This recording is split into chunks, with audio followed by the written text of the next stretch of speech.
আসসালামু আলাইকুম, hello guys, সবাই কেমন আছেন? আলহামদুলিল্লাহ আমরা ভালো আছি।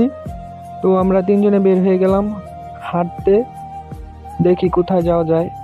পরে বললাম আয় চল চকে যাই ঘুরে আসি, আয় টিকটক করে আস মনে, এখানে যাই আয়।